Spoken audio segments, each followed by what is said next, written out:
ഈ ഭയം എന്ന് പറഞ്ഞ വാക്ക് സ്തോത്രം നാം അർത്ഥമാക്കുന്നത് പോലെ അല്ല ദൈവവചനത്തിൻ്റെ അടിസ്ഥാനം. Praise the Lord. നാം പലപ്പോഴും ഭക്തനാകുമ്പോൾ സ്തോത്രം ദൈവത്തെ ആദരിക്കുക, ദൈവത്തെ ബഹുമാനിക്കുക, ദൈവത്തെ സ്നേഹിക്കുക എന്നുള്ള അർത്ഥത്തിലാണ് വരുന്നത്. എന്തിനാണ് ഈ ആദരവ്, സ്നേഹം, ബഹുമാനം എല്ലാം നാം കാണിക്കേണ്ടത്? സ്തോത്രം. അതിനെപ്പറ്റി പറയുന്നതിന് മുമ്പ് ഭയത്തെപ്പറ്റി അല്പമായി നിങ്ങളോട് പറയുവാൻ ഞാൻ താല്പര്യപ്പെടുന്നു. ഭക്തൻ എന്ന് പറഞ്ഞാൽ ദൈവത്തെ ദൈവം എന്നോർത്ത് ദൈവത്തെ സ്നേഹിക്കുകയും ആദരിക്കുകയുമാണ് ചെയ്യുന്നത്. ഭയം എന്ന് പറയുമ്പോൾ നമുക്ക് പാമ്പിനെ ഭയമുണ്ട്, മാതാപിതാക്കളെ ഭയമുണ്ട്, സ്തോത്രം. അതുപോലെ തന്നെ നിയമത്തെ ഭയമുണ്ട്, നിയമകർത്താക്കന്മാരെ ഭയമുണ്ട്, അതുപോലെ എല്ലാ മനുഷ്യരെയും ഭയപ്പെടേണ്ടിയവരെ നമുക്ക് ഭയമുണ്ട്. ആ എല്ലാ ഭയത്തിനും ഒരേ അർത്ഥത്തിലല്ല നാം ഭയപ്പെടാറുള്ളത്. ഭയം പലതരത്തിലാണ്. സ്തോത്രം. ഭയം പല തരത്തിലാണുള്ളത്. നിയമത്തെ ഭയപ്പെടുന്ന ഭയമല്ല നമ്മൾ മാതാപിതാക്കളെ ഭയപ്പെടുന്നത്. സ്തോത്രം. മാതാപിതാക്കളെ ഭയപ്പെടുന്ന ഭയമല്ല നമ്മൾ പുരോഹിതന്മാരെ ഭയപ്പെടുന്നത്.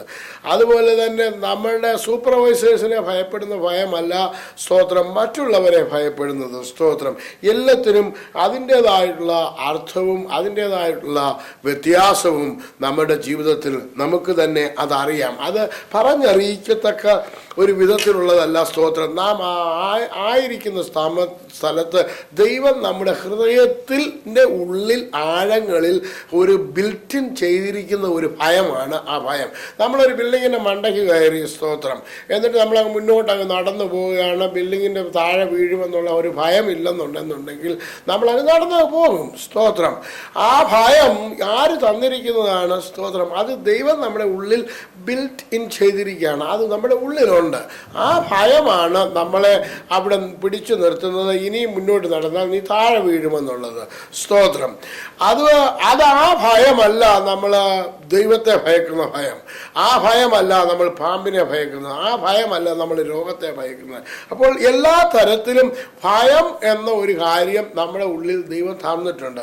ദൈവത്തെ ഭയക്കേണ്ടത് എങ്ങനെയാണെന്നും അത് ഒരു വ്യക്തി പറയാതെ തന്നെ നമ്മുടെ ഉള്ളിൻ്റെ ആഴങ്ങളിൽ ദൈവം തന്നിരിക്കുന്നതാണ്. സ്തോത്രം. നമുക്ക് ഭയത്തെപ്പറ്റി നോക്കുമ്പോൾ യെശയ്യാവിൻ്റെ പുസ്തകം അതിൻ്റെ 11-ാം അധ്യായം 1 മുതലുള്ള വാക്യങ്ങൾ ഞാനിങ്ങനെ വായിക്കുന്നു. എന്നാൽ യിശ്ശയ്യായുടെ കുറ്റിയിൽ നിന്ന് ഒരു മുള പൊട്ടി പുറപ്പെടും, അവൻ്റെ വേരുകളിൽ നിന്ന് ഒരു കൊമ്പ് ഫലം കായ്ക്കും, അവൻ്റെ മേൽ യഹോവയുടെ ആത്മാവ് വസിക്കും, ജ്ഞാനത്തിൻ്റെയും വിവേകത്തിൻ്റെയും ആത്മാവ്, ആലോചനയുടെയും ബലത്തിൻ്റെയും ആത്മാവ്, പരിജ്ഞാനത്തിൻ്റെയും യഹോവ ഭക്തിയുടെയും ആത്മാവ് തന്നെ. അവൻ്റെ പ്രമോദവും യഹോവ ഭക്തിയിൽ ആയിരിക്കും.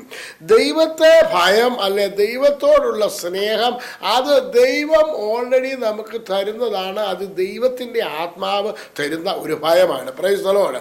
ആ ഭയം നമുക്ക് ഉണ്ടായിരിക്കണം. എന്തിനു വേണ്ടിയാണ്? സ്തോത്രം. അതുണ്ടായിരിക്കേണ്ട ആവശ്യകത നമുക്ക് ആവർത്തന പുസ്തകം 10-ാം അധ്യായത്തിലേക്ക് നമുക്ക് കടന്നു വരാം.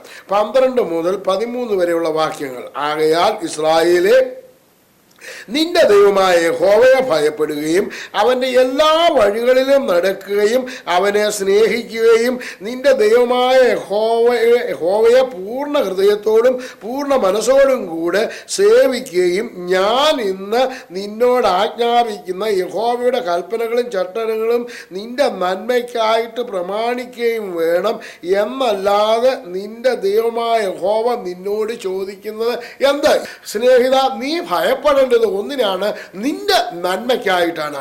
നീ പൂർണ്ണ ഹൃദയത്തോടെ പൂർണ്ണ ആത്മാവോടെ പൂർണ്ണ ശക്തിയോടെ ദൈവത്തെ സ്നേഹിച്ച് അവൻ്റെ കൽപ്പനകളും ചട്ടങ്ങളും പ്രമാണിച്ച് നടന്നാൽ നിന്റെ ജീവിതത്തിൽ നിനക്ക് നന്മയുണ്ടാകും.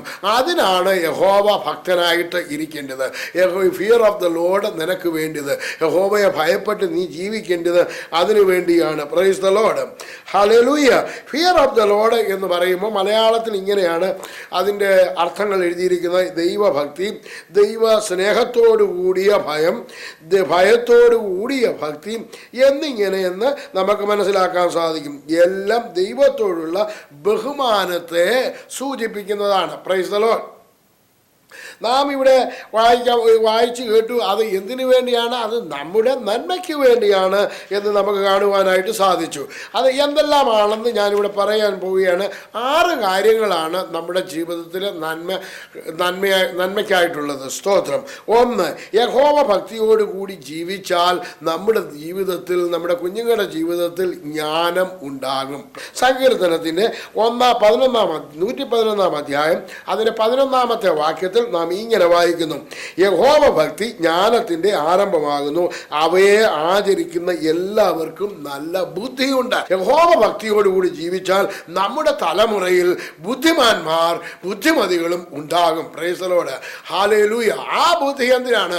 നമ്മുടെ ജീവിതം നല്ലതായി ജീവിക്കുന്നതിന് സാധിക്കും. അതാണ് യഹോവ ഭക്തി. യഹോവയെ സ്നേഹിച്ച് അവൻ്റെ കൽപ്പനകളെ ഭയപ്പെട്ട് അവൻ്റെ കൽപ്പനകൾ പ്രമാണിച്ച് ജീവിച്ചാൽ, സ്തോത്രം, നമുക്കും നമ്മുടെ സന്തതിക്കും നമ്മുടെ തലമുറയ്ക്കും, സ്തോത്രം, അത് നല്ല ബുദ്ധിയെ കൊണ്ടുവരുന്നതാണെന്ന് നമുക്ക് മനസ്സിലാക്കാൻ സാധിച്ചു. സ്തോത്രം.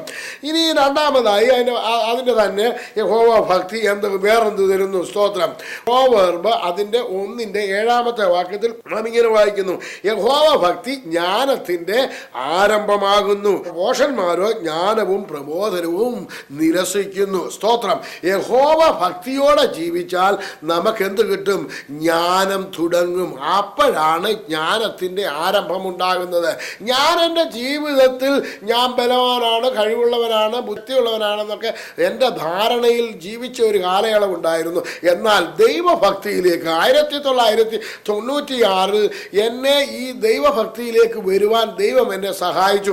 അന്ന് മുതലാണ് എനിക്ക് ജ്ഞാനമുണ്ടായത്. ഉദാഹരണമായിട്ട്, ഞാൻ ജോലി ചെയ്യുന്ന സ്ഥാപനത്തിൽ എൻ്റെ സൂപ്പർവൈസറോട് ഞാനൊരു സംശയം ചോദിച്ചു. അന്നേരം ആ മനുഷ്യൻ എന്നോട് ചോദിച്ചത്: you are your preacher? As a preacher, why you are asking me this kind of question? സ്തോത്രം. നീ ഒരു പ്രീച്ചർ ആയിരിക്കെ നീ ഇതുപോലുള്ള ഒരു ചോദ്യം ചോദിക്കുന്നത് എന്താണ്? എന്തുകൊണ്ട് നീ ചോദിക്കുന്നു? നിനക്കറിയാമല്ലോ അതിൻ്റെ അർത്ഥം. എന്താണ് അതിൻ്റെ മീൻ ചെയ്യുന്നത്? ഒരു സാധാരണ വ്യക്തി എന്നോട് പറയുന്നു: നീ ദൈവത്തിൻ്റെ ജ്ഞാനമുള്ളവനാണ്, ദൈവത്തെ സ്നേഹിക്കുന്നവനാണ്, ദൈവത്തെ ആദരിക്കുന്നവനാണ്, ദൈവത്തെ ബഹുമാനിക്കുന്നവനാണ്, യഹോവ ഭക്തനാണ്, നിനക്ക് ഈ ജ്ഞാനം ഓൾറെഡി ഉണ്ട് എന്ന് അവന് മനസ്സിലാക്കാൻ സാധിക്കും. സ്തോത്രം.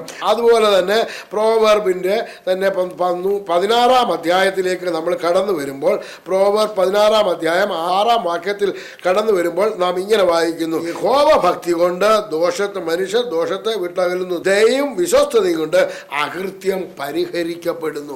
ഈ യഹോവ ഭക്തി കാരണം, സ്തോത്രം, നമ്മുടെ ദൈവം നമ്മളുടെ മേൽ ദയ അയച്ച് അകൃത്യം നമ്മളെ പരിഹരിക്കപ്പെടുവാൻ സാധിക്കും. Praise the Lord. ഇനി രണ്ടാമതായി, യഹോവ ഭക്തിയോടെ ജീവിച്ചാൽ ഭവനത്തിൽ നന്മയുണ്ടാകും. സ്തോത്രം. നന്മ ഉണ്ടാകണ്ട എന്ന് ആഗ്രഹിക്കുന്ന ഒരു വ്യക്തിയുമില്ല. സ്തോത്രം. എന്നാൽ ദൈവവചനത്തിൽ നാം ഇങ്ങനെ വായിക്കുന്നു. ആവർത്തന പുസ്തകം 5 അധ്യായം അതിൻ്റെ 29 വാക്യം: അവർക്കും അവൻ്റെ മക്കൾക്കും എന്നേക്ക് നന്നായിരിക്കാൻ അവർ എന്നെ ഭയപ്പെടേണ്ടതിനും എൻ്റെ കൽപ്പനകളെയൊക്കെയും പ്രമാണിക്കേണ്ടതിനും ഇങ്ങനെയുള്ള ഹൃദയം എപ്പോഴും അവർക്ക് ഉണ്ടായിരുന്നാൽ എത്ര നന്ന്. Praise the Lord. നമ്മുടെ ജീവിതം നന്മ ഉണ്ടാക്കുവാൻ ദൈവം പറയുന്നു: നീ എന്നോടുള്ള ഭക്തിയിൽ ജീവിക്കുക. Praise the Lord. അപ്പോൾ അതുപോലെ തന്നെ നമുക്ക് ഉൽപ്പത്തി പുസ്തകം 22 അധ്യായത്തിലേക്ക് കടന്നു വരാം. അതിൻ്റെ 1, 2 വാക്യത്തിൽ നിന്ന് ഇങ്ങനെ വായിക്കുന്നു: അതിനുശേഷം ദൈവം അബ്രഹാമിനെ പരീക്ഷിച്ചത് എങ്ങനെയെന്നാൽ, അബ്രഹാമേ എന്ന് വിളിച്ചതിന് ഞാൻ ഇതാ എന്ന് അവൻ പറഞ്ഞു. അപ്പോൾ അവൻ, നിന്റെ മകനെ, നീ സ്നേഹിക്കുന്ന നിന്റെ ഏകജാതനായ ഇസഹാക്കിനെ തന്നെ കൂട്ടിക്കൊണ്ട് മോറിയാദേശത്ത് ചെന്ന് അവിടെ ഞാൻ നിന്നോട് കൽപ്പിക്കുന്ന ഒരു മലയിൽ അവനെ ഹോമയാഗം കഴിക്ക എന്ന് അരുളി ചെയ്തു. നാം സ്നേഹിക്കുന്ന, ഏറ്റവും സ്നേഹിക്കുന്നതിനെ ദൈവം നമ്മളോട് ചോദിക്കുമ്പോൾ നാം എന്തായിരിക്കും അതിന് മറുപടി പറയുന്നത്? യഹോവ ഭക്തനായിരിക്കുന്ന ഈ അബ്രഹാം ചെയ്തത് എന്താണ്? സ്തോത്രം. തൻ്റെ ഏകജാതനായ പുത്രനെ അവിടെ ദൈവത്തിൻ്റെ സന്നിധിയിൽ കൊണ്ടുവന്ന് ഹോമയാഗം കഴിക്കുകയായിരുന്നു ചെയ്തത്. അതിൻ്റെ 12 വാക്യം: ബാലന്റെ മേൽ കൈവയ്ക്കരുത്, അവനോട് ഒന്നും ചെയ്യരുത്. നിന്റെ ഏകജാതനായ മകനെ നീ തരുവാൻ നീ മടിക്കായകൊണ്ട് നീ ദൈവത്തെ ഭയപ്പെടുന്നു എന്ന് ഇപ്പോൾ ഞാൻ അറിയുന്നു എന്നരുളി ചെയ്തു. സ്തോത്രം. നമുക്ക് നമ്മുടെ ജീവിതത്തിലേക്കൊന്ന് നോക്കാം. അബ്രഹാം വിശ്വാസികളുടെ പിതാവായിരിക്കുന്നു. അബ്രഹാമിനോട് ദൈവം പറയാണ്, നിന്റെ ഏകജാതനായ പുത്രനെ നീ തരുവാൻ മടിക്കായകൊണ്ട് നീ ദൈവത്തെ ഭയപ്പെടുന്നു എന്ന് ഞാൻ അറിയുന്നു എന്ന് ദൈവം അബ്രഹാമിനോട് അരുളി ചെയ്യുകയാണ് ചെയ്യുന്നത്. എന്റെയും നിന്റെയും ജീവിതത്തിൽ ദൈവത്തെ ഭയപ്പെടുന്നു എന്ന് ദൈവം മനസ്സിലാക്കുവാൻ, ഞാൻ അവരുടെ ദൈവം എന്ന് വിളിക്കപ്പെടുവാൻ ലജ്ജിക്കുന്നില്ല എന്ന് പറയുന്ന ദൈവം ഹല്ലേലൂയ നമ്മളോടും പറയണം. ഹല്ലേലൂയ, സ്തോത്രം. സഹോദര സഹോദരി, നിന്റെ ജീവിതത്തിലും ദൈവം പറയുവാൻ ഇടയായി തീരണം. നീ അത് തരുവാൻ മടിക്കായകൊണ്ട് നീ എന്നെ ഭയപ്പെടുന്നു. Praise the Lord. അതാണ്, അത് നമ്മുടെ നന്മയ്ക്കാണ്. അതുകൊണ്ടാണ് അബ്രഹാമിന്റെ പേരും അബ്രഹാമിന്റെ സന്തതിയും ഇന്നും നിലനിൽക്കുന്നത്. സ്തോത്രം. ഹല്ലേലൂയ. നമ്മുടെ സന്തതിക്കും നമുക്ക് ഹല്ലേലൂയ നന്മ ഉണ്ടാകേണ്ടതിനും നമ്മുടെ ഭവനത്തിൽ നന്മ ഉണ്ടാകേണ്ടതിനും ഹല്ലേലൂയ ദൈവത്തിന്റെ യഹോവ ഭക്തിയോടുകൂടെ നമുക്ക് ആയിരിക്കാം. അടുത്തത് മൂന്നാമത്തെ വിഷയം, യഹോവ ഭക്തിയോടെ ജീവിച്ചാൽ ജീവിതത്തിൽ അഭിമുഖീകരിക്കുന്ന ഏത് പ്രശ്നത്തിൽ നിന്നും നമുക്ക് വിടുതലുണ്ടാകും. എല്ലാവരുടെയും ജീവിതത്തിൽ പ്രശ്നങ്ങളും പ്രതികൂല സാഹചര്യങ്ങളും ഉണ്ടാകുമ്പോൾ അതിൽ നിന്ന് ഒരു വിടുതൽ ആഗ്രഹിക്കുന്ന അനേക ദൈവമക്കളുണ്ട്. അവരെല്ലാം പോകുന്ന ഒരു സ്ഥലമുണ്ട്, ദൈവസന്നിധി. എന്നാൽ യഹോവ ഭക്തിയോടുകൂടെ നീ ജീവിച്ചാൽ, യഹോവയെ സേവിച്ചും ദൈവത്തെ സേവിച്ചും മാനിച്ചും ജീവിച്ചാൽ, അവനെ ആദരിച്ച് ജീവിച്ചാൽ, അവനെ ബഹുമാനിച്ച് ജീവിച്ചാൽ. എങ്ങനെയാണ് ബഹുമാനിക്കുന്നത്? അവൻ്റെ വചനം കൈക്കൊണ്ട് അവന് പറയുന്നത് പോലെ, ദൈവം പറയുന്നത് പോലെ ജീവിക്കുവാൻ തീരുമാനിക്കുന്നതാണ് ദൈവത്തിൻ്റെ ഉള്ള ഭക്തി എന്ന് നമുക്ക് മനസ്സിലാക്കുവാൻ സാധിക്കും. അതിന് 7-ാമത്തെ വാക്യം, യഹോവയുടെ ദൂതൻ അവന്റെ ഭക്തന്മാരുടെ ചുറ്റും പാളയം ഇറങ്ങി അവരെ വിടുവിക്കുന്നു. നീ പ്രതികൂലത്തിന്റെ സാഹചര്യത്തിലായിരിക്കുന്നു എങ്കിൽ യഹോവ ഭക്തനായിരിക്കുക. അവൻ ദൈവത്തിന്റെ ദൂതൻ നിന്റെ ചുറ്റും പാളയം ഇറങ്ങി നിന്നെ വിടുവിക്കുവാൻ ശക്തനാണ്. Praise the Lord. ഹല്ലേലൂയ, സ്തോത്രം. ഏലിയാവിന് ചുറ്റും ഹല്ലേലൂയ, അവൻ ഏലിയാവ് ഇരുന്നതിന് ചുറ്റും മുഴുവനും ഹല്ലേലൂയ, സ്തോത്രം, പർവ്വതത്തിന് താഴ്വരയിൽ സൈന്യങ്ങളാൽ ചുറ്റപ്പെട്ടപ്പോൾ ഹല്ലേലൂയ, സ്തോത്രം, ഹല്ലേലൂയ, അവൻ്റെ കൈ അവനോട് കൂടെ ഉണ്ടായിരുന്ന സേവകൻ പറയുകയാണ്, യജമാനനെ ഇനി നമ്മൾ എന്തു ചെയ്യും? നമ്മളെ കൊല്ലുവാൻ, നമ്മളെ നശിപ്പിക്കാൻ ശത്രു മുഴുവനും നമുക്ക് ചുറ്റും പാളയം ഇറങ്ങിയിരിക്കുന്നു. അവനോട് പറയുകയാണ്, ഹല്ലേലൂയ, നമുക്ക് ചുറ്റുമുള്ളവർ ഹല്ലേലൂയ ഒന്നുമില്ല, എന്നാൽ നമ്മളെ ചുറ്റിയിരിക്കുന്ന ദൈവത്തിൻ്റെ ദൂതഗണത്തെ നീ ഒന്ന് കാണണം. കർത്താവിനോട് പ്രാർത്ഥിച്ച്, കർത്താവ് ഇവൻ കാണത്തക്കവണ്ണം ഇവന്റെ കണ്ണൊന്ന് തുറക്കണമേ. അവന്റെ ചുറ്റും ഹല്ലേലൂയ അഗ്നിമയമായ രഥങ്ങളും കുതിരകളും ഹല്ലേലൂയ കൊണ്ട് നിറഞ്ഞിരിക്കുന്നത് കണ്ടു, പർവ്വതം നിറഞ്ഞിരിക്കുന്നത് കണ്ടു. അവൻ ദൂതനെ വിട്ട് ഹല്ലേലൂയ നിന്റെ പ്രതികൂലത്തിൽ നിന്ന് വിടുവിക്കുവാൻ അവൻ ശക്തനാണ്. ഹല്ലേലൂയ, അവൻ നിന്നെ വിടുവിക്കുക തന്നെ ചെയ്യും. ഹല്ലേലൂയ, പറയൂടെ വായിക്കുകയാണ്, യഹോവയുടെ ദൂതൻ അവന്റെ ചുറ്റും അവന്റെ ഭക്തന്മാരുടെ ചുറ്റും പാളയം ഇറങ്ങി അവരെ വിടുവിക്കുന്നു. നീ രോഗത്തിൻ്റെ ഹല്ലേലൂയ പ്രതികൂലത്തിൻ്റെ ഹല്ലേലൂയ നടുവിലായിരിക്കുമ്പോൾ നീ ഭക്തനായിട്ടിരിക്കുക, ദൈവഭക്തനായിട്ടിരിക്കുക. നിന്റെ ചുറ്റും ദൈവം ദൂതനെ അയച്ച് പാളയം ഇറങ്ങി നിന്നെ വിടുവിക്കും. ഹല്ലേലൂയ. യഹോശാഫാത്തിന്റെ ജീവിതത്തിലേക്ക് നോക്കിയാൽ യഹോശാഫാത്തിന് മുഴുവനും ഹല്ലേലൂയ ചുറ്റും ഹല്ലേലൂയ ശത്രു പാളയം ഇറങ്ങിയിരിക്കുന്നു. അവൻ ദൈവത്തോട് നിലവിളിച്ചു.